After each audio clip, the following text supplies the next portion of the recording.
ಇನ್ನು ಯತ್ನಾಳ್ ಪರ ನಿಂತು ರಮೇಶ್ ಜಾರಕಿಹೊಳಿ ಬ್ಯಾಟಿಂಗ್ ಅನ್ನ ಮಾಡ್ತಿದ್ದಾರೆ. ತುಂಬಾ ಇಂಟ್ರೆಸ್ಟಿಂಗ್ ಅನ್ನೋ ಸುದ್ದಿ ಬರ್ತಾ ಇದೆ. ಯತ್ನಾಳ್ ಪರ ರಮೇಶ್ ಜಾರಕಿಹೊಳಿ ಬ್ಯಾಟಿಂಗ್ ಅನ್ನ ಮಾಡ್ತಿದ್ದಾರೆ.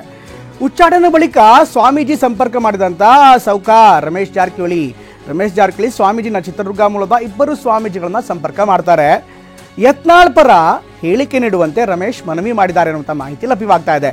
ಇವೆಲ್ಲ ಬೆಳವಣಿಗೆ ಆಗ್ತಾ ಇರುವಂತಹ ಹಿನ್ನೆಲೆಯಲ್ಲಿ ಯತ್ನಾಳ್ ಅವರ ಪರ ಒಂದು ಸ್ಟೇಟ್ಮೆಂಟ್ ಕೊಡಿ ಅಂತ ಸ್ವಾಮೀಜಿಗೆ ಮನವಿ ಮಾಡ್ತಾರೆ ರಮೇಶ್ ಜಾರಕಿಹೊಳಿ. ಆದರೆ ಸ್ವಾಮೀಜಿಯವರ ಮನವಿಗೆ ಇನ್ಫ್ಯಾಕ್ಟ್ ಯತ್ನಾಳ್ ಅವರ ರಮೇಶ್ ಜಾರಕಿಹೊಳಿ ಮನವಿಗೆ ಸ್ವಾಮೀಜಿ ನಿರಾಕರಣೆ ಮಾಡ್ತಾರೆ. ಮನವಿಯನ್ನು ಸಂಪೂರ್ಣವಾಗಿ ನಿರಾಕರಿಸಿದಂಥ ಸ್ವಾಮೀಜಿ, ಯಾರು ಯತ್ನಾಳ್, ಅವ್ರ ಬಗ್ಗೆ ನಾವು ಯಾಕೆ ಮಾತನಾಡಬೇಕು, ಯತ್ನಾಳ್ಗೂ ನಮಗೂ ಏನು ಸಂಬಂಧ ಅನ್ನುವಂಥ ಪ್ರಶ್ನೆಯನ್ನು ರಮೇಶ್ ಜಾರಕಿಹೊಳಿ ಮುಂದೆ ಸ್ವಾಮೀಜಿ ಇಡ್ತಾರೆ ಅನ್ನುವಂಥ ಮಾಹಿತಿ ಲಭ್ಯವಾಗ್ತಾ ಇದೆ. ಇದೆಲ್ಲವೂ ಕೂಡ ಕಾರಣ ಏನು ಅಂದರೆ, ಸಹಜವಾಗಿ ಎಲ್ಲ ಬೆಳವಣಿಗೆ ಆದಮೇಲೆ ರಮೇಶ್ ಜಾರಕಿಹೊಳಿ ಯತ್ನಾಳ್ ಪರ ಇದ್ದಾರೆ. ಯತ್ನಾಳ್ರನ್ನ ಹೇಗಾದರೂ ಮಾಡಿ ಸಮರ್ಥನೆ ಮಾಡ್ಕೋಬೇಕು ಅನ್ನುವಂಥದ್ದು ಅವ್ರದ್ದು ಕೂಡ ಒಂದು ಉದ್ದೇಶ. ಸಹಜವಾಗಿ ಒಂದೇ ತಂಡದಲ್ಲಿದ್ದವರು. ಇನ್ನು ಯತ್ನಾಳ್ ಅವರ ಉಚ್ಚಾಟನೆಗೂ ಮುನ್ನ ಬಿಜೆಪಿ ಸಾಕಷ್ಟು ದೊಡ್ಡ ಮಟ್ಟದಲ್ಲಿ ಲೆಕ್ಕಾಚಾರ ಮಾಡಿತ್ತು. ಅಭಿ, ಪಾರ್ಟ್ನರ್ಶಿಪ್ ಫರ್ಮ್ ಸ್ಟಾರ್ಟ್ ಮಾಡಬೇಕಾ ಅಥವಾ ಪ್ರೈವೇಟ್ ಲಿಮಿಟೆಡ್ ಕಂಪನಿ ಸ್ಟಾರ್ಟ್ ಮಾಡಬೇಕಾ? ಕನ್ಫ್ಯೂಷನ್ ಯಾಕೆ? ಒಬ್ಬ ಎಕ್ಸ್ಪರ್ಟ್ ಜೊತೆ ಮಾತಾಡು. ಎಕ್ಸ್ಪರ್ಟಾ? ಎಲ್ಲಿ? ಬಾಸ್ ವಾಲಾ ಬಿ ದ ಬಾಸ್. ಉಚ್ಚಾಟನೆಗೂ ಮುನ್ನ ನಡೆದಿತ್ತು ಸಾಕಷ್ಟು ಲೆಕ್ಕಾಚಾರ. ಕೇವಲ ರಾಜ್ಯ ಬಿಜೆಪಿ ಅಲ್ಲ, ಕೇಂದ್ರ ಬಿಜೆಪಿ ಕೂಡ 3 ತಿಂಗಳ ಕಾಲ ಕಾದು ಎಲ್ಲವನ್ನು ಕೂಡ ಗಮನಿಸಿದಂಥ ಬಿಜೆಪಿ ಹೈಕಮಾಂಡ್, ಖಾಸಗಿ ಏಜೆನ್ಸಿಗಳ ಮೂಲಕ ಮಾಹಿತಿಯನ್ನು ಪಡೆದಿದ್ದಂಥ ಹೈಕಮಾಂಡ್, ಒಂದು ವೇಳೆ ಯತ್ನಾಳ್ ವಿರುದ್ಧ ಕ್ರಮ ಕೈಗೊಂಡ್ರೆ ಏನಾಗುತ್ತೆ, ಅದರ ಲಾಭ ಏನು, ನಷ್ಟ ಏನು, ಇದೆಲ್ಲದರ ಮಾಹಿತಿಯನ್ನು ಕೇಂದ್ರ ಬಿಜೆಪಿ ತೆಗೆದುಕೊಂಡಿತ್ತು. ಇದರ ಜೊತೆಗೆ RSS ನಾಯಕರನ್ನು ಕೂಡ ಸಂಪರ್ಕ ಮಾಡಿತ್ತು. RSSನ ಪ್ರಮುಖರಾದಂಥ ಮುಕುಂಜಿ ಇರ್ಬೋದು, ಅದೇ ರೀತಿ ಇನ್ನಿತರ ಹಿರಿಯ ನಾಯಕರು, ಅವರೆಲ್ಲರ ಜೊತೆಗೆ ಕೂಡ ಮಾತನಾಡಿತ್ತು. ಅವ್ರ ಜೊತೆಗೆ ಮಾತನಾಡಿ ಚರ್ಚೆ ಮಾಡಿ ಆ ನಂತರ ಒಂದು ಅಂತಿಮವಾದಂಥ ನಿರ್ಧಾರವನ್ನು ಮಾಡಿದೆ. ಅಫ್ಕೋರ್ಸ್ ಈ ಎಲ್ಲ ಬೆಳವಣಿಗೆಗಳ ನಡುವೆ RSS ನಾಯಕರನ್ನು ಕೂಡ ಯತ್ನಾಳ್ ಭೇಟಿಯಾಗಿದ್ದರು. ಯತ್ನಾಳ್ ಭೇಟಿಯಾಗಿ ಅವ್ರ ಜೊತೆ ಕೂಡ ಮಾತನಾಡಿದರು. ಹೀಗಾಗಿ ಈ ಎಲ್ಲ ಬೆಳವಣಿಗೆಗಳನ್ನು ಗಮನಿಸ್ತಾ ಇದ್ದರೆ ಸಾಕಷ್ಟು ಲೆಕ್ಕಾಚಾರ ಮಾಡಿ ಬಿಜೆಪಿ ಈ ನಿರ್ಧಾರವನ್ನು ಮಾಡಿದೆ. ಅದರ ಫಲಿತಾಂಶ ಏನಾಗುತ್ತೆ ಮುಂದೆ ಕಾದು ನೋಡಬೇಕಾಗತ್ತೆ. ಇನ್ನು ಈ ಬಗ್ಗೆ ಇನ್ನಷ್ಟು ಹೆಚ್ಚಿನ ವಿವರವನ್ನು ಕೊಡ್ತಾರೆ ನಮ್ಮ ಪ್ರತಿನಿಧಿ ಕಿರಣ್.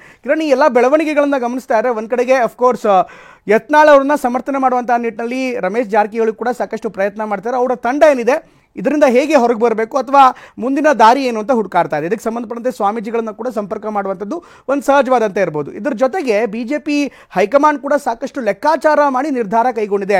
RSS ನಾಯಕರನ್ನ ಭೇಟಿಯಾಗಿದೆ, ಖಾಸಗಿ ಏಜೆನ್ಸಿಗಳ ಮೂಲಕ ಮಾಹಿತಿ ಪಡೆದಿದೆ.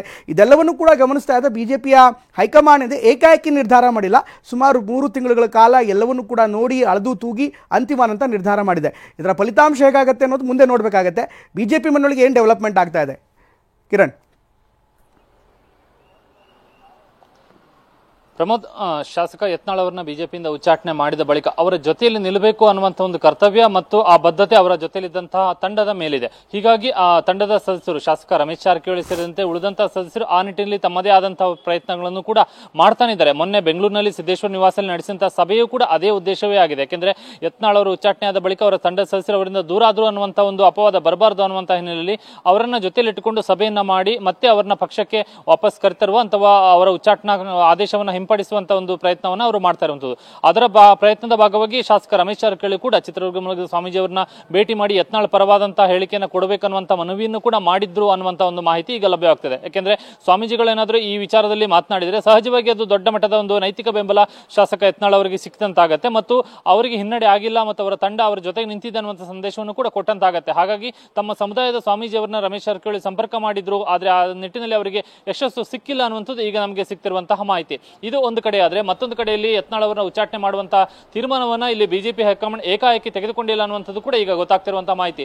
ಸುಮಾರು 2-3 ತಿಂಗಳ ಕಾಲ ಯತ್ನಾಳ್ ಅವರನ್ನ ಉಚ್ಚಾಟನೆ ಮಾಡಿದ್ರೆ ಆಗುವಂತಹ ಸಾಧಕ ಬಾಧಕಗಳ ಬಗ್ಗೆ ಕೂಡ ಸಂಪೂರ್ಣವಾದಂತಹ ಸ್ಟಡಿಯನ್ನ ಮಾಡಿ ಬಿಜೆಪಿ ಹೈಕಮಾಂಡ್ ಈ ತೀರ್ಮಾನವನ್ನು ತೆಗೆದುಕೊಂಡಿದೆ ಅನ್ನುವಂಥದ್ದು ಕೂಡ ಗೊತ್ತಾಗ್ತದೆ. ಯಾಕಂದ್ರೆ ಒಂದು ಸಮುದಾಯದ ನಾಯಕರಾಗಿರುವಂತಹ ಹಿನ್ನೆಲೆಯಲ್ಲಿ ಪಂಚಮಸಾಲಿ ಸಮುದಾಯದ ನಾಯಕ, ಲಿಂಗಾಯತ ಸಮುದಾಯ ನಾಯಕ ಮತ್ತು ಉತ್ತರ ಕರ್ನಾಟಕದ ನಾಯಕ ಮತ್ತು ಹಿಂದುತ್ವದ ನಾಯಕ ಕೂಡ ಅನ್ನುವಂಥ ರೀತಿಯಲ್ಲಿ ಯತ್ನಾಳ್ ಬಿಂಬಿಸಿಕೊಂಡಿರುವಂತಹ ಕಾರಣಕ್ಕಾಗಿ ಈ ಎಲ್ಲ ಸಾಧಕ ಬಾಧಕಗಳ ಬಗ್ಗೆ ಕೂಡ ಬಿಜೆಪಿ ಹೈಕಮಾಂಡ್ ಸೂಕ್ತವಾದಂತಹ ಒಂದು ಸ್ಟಡಿಯನ್ನ ಮಾಡಿ ಈ ತೀರ್ಮಾನವನ್ನು ತೆಗೆದುಕೊಂಡಿದೆ. ಯಾಕೆಂದ್ರೆ ಪ್ರಮೋದ್, ಈ ವಿಚಾರದಲ್ಲಿ ಸಾಕಷ್ಟು 3-4 ತಿಂಗಳಿಂದ ಪ್ರಯತ್ನಗಳು ಆಗ್ತಿದೆ ಅನ್ನುವಂಥದ್ದು ಒಂದಷ್ಟು ಆಂತರಿಕವಾದಂತಹ ಚರ್ಚೆಗಳು ಕೂಡ ಆಗ್ತಾ ಇತ್ತು. ಎಲ್ಲೂ ಕೂಡ ಅದು ಬಹಿರಂಗವಾಗಿ ಇಲ್ಲದಿದ್ರು ಕೂಡ ಆಂತರಿಕವಾಗಿ ಆ ಚರ್ಚೆಗಳಾಗ್ತಾ ಇತ್ತು. ಸ್ವತಃ ಶಾಸಕ ಯತ್ನಾಳ್ ಅವರಿಗೂ ಕೂಡ ಅವರನ್ನ ಉಚ್ಚಾಟನೆ ಮಾಡಲಾಗತ್ತೆ ಅನ್ನುವಂಥದ್ದು ಕೂಡ ಕಿವಿಗೆ ಬಿದ್ದಿತ್ತು. ಆದರೆ ಯತ್ನಾಳ್ ಆ ವಿಚಾರವನ್ನು ಗಂಭೀರವಾಗಿ ತೆಗೆದುಕೊಂಡಿರಲಿಲ್ಲ ಅನ್ನುವಂತಹ ಮಾಹಿತಿ ಇದೆ.